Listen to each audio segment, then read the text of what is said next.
Hi friends, welcome to my channel. আজকে চলে এসেছি আরেকটা নতুন ভিডিও নিয়ে। আমরা যখন পুরনো কুর্তিগুলো ফেলে দিই, সেগুলোকে ফেলে না দিয়ে কীভাবে সেগুলোকে রিউজ করা যায় সেটার একটা ভিডিও নিয়ে এসেছি আজকে তোমাদের সাথে। এখানে আমার একটা পুরনো কুর্তি ছিল, সেটার আমি হাতাটা যে সেলাইটা থাকে ওটা আমি খুলে নিয়েছি। দুটো হাতাই খুলে নিয়েছি, আর দিয়ে জয়েন্টটা থাকে সেটাকে খুলে ভাঁজটা পুরোটা খুলে নিয়েছি। এবার এই হাতাগুলোর যে তিনটে দিক রয়েছে, যে দিকটা তোমার সেলাই করা রয়েছে সেই দিকটা বাদে যে তিনটে সাইড রয়েছে, সেই তিনটে সাইড আমি হাত দিয়ে সেলাই করে নিয়েছি। সেলাই করে যে এক্সট্রা পোর্শনটা ছিল সেটা আমি কেটে বাদ দিয়ে দেবো। এবারে সেটাকে আমি দেখো এর সঙ্গে এটা তো হয়ে গেল ব্যাগটা।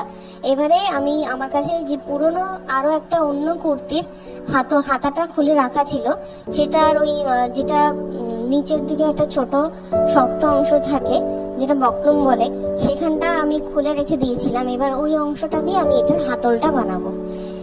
এইভাবে হাতলটা আমি একটা একটা করে অ্যাড করে নেবো। তোমরা দেখো কি সুন্দর আমি অ্যাড করেছি। এটা কিন্তু সম্পূর্ণ আমি হাতে করছি, সুতো দিয়ে হাতে সেলাই করে করছি। তোমরা ইচ্ছে করলে মেশিনেও সেলাই করে করতে পারো।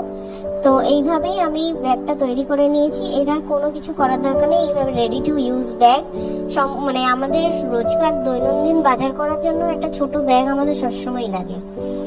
আর এটাও একটা সালোয়ারের আমার কুর্তির হাতা ছিল, সেটাকেও আমি খুলে নিয়েছি। পুরো হাতাটাকে দুটো দিক খুলে নিয়েছি। এবার মাঝখানে জয়েন্টের সেলাইটাও আমি খুলে নিয়েছি। এবারে এটাকেও আমি 3 দিক সেলাই করব। 3 দিক সেলাই করে আমার কাছে একটা সুইগি ইনস্টামার্টের যে ডেলিভারিগুলো আসে তার একটা পুরোনো ব্যাগ ছিল, সেই ব্যাগটার উপরে আমি এটাকে অ্যাটাচ করব। তোমরা দেখো কেমন ভাবে আমি অ্যাটাচ করছি। ব্যাগটার সাইজে আমি কাপড়টাকে কেটে নিয়ে এবার সেটার ভিতরে আমি কাগজের ব্যাগটাকে ঢুকিয়ে দিয়েছি। দিয়ে এবার আমি এই যে খোলা অংশটা রয়েছে সেটাকে আমি সেলাই করে বন্ধ করে দেবো। তো এইভাবেই হয়ে যাবে আমার আরেকটা ব্যাগ রেডি। তো কেমন হচ্ছে তোমরা কিন্তু জানিও, পুরো ভিডিওটা দেখো। এভাবে আমি অনেক ছোট ছোট ব্যাগ তৈরি করে থাকি ঘরে ইউজের জন্য, রেগুলার ইউজের জন্য। খুব সুন্দর লাগে এইভাবে ব্যাগগুলো বানালে। আর এইভাবেই সেম একই প্রসেসে আমি আরও একটা ব্যাগ আমি বানিয়েছি। সেটা একটু ছাপা কাপড়ের ছিল। ওটাও একটা যে আমরা যে শপিং ক্যারি ব্যাগগুলো হয় সেই শপিং ক্যারি ব্যাগ দিয়ে বানিয়েছি। এই দেখো, এটা হচ্ছে আমার 3 নম্বর ব্যাগটা। এইখানেও সেম একই প্রসেসে আমি পুরোনো সালোয়ারের টুকরো দিয়ে এই ব্যাগটাকে বানিয়েছি।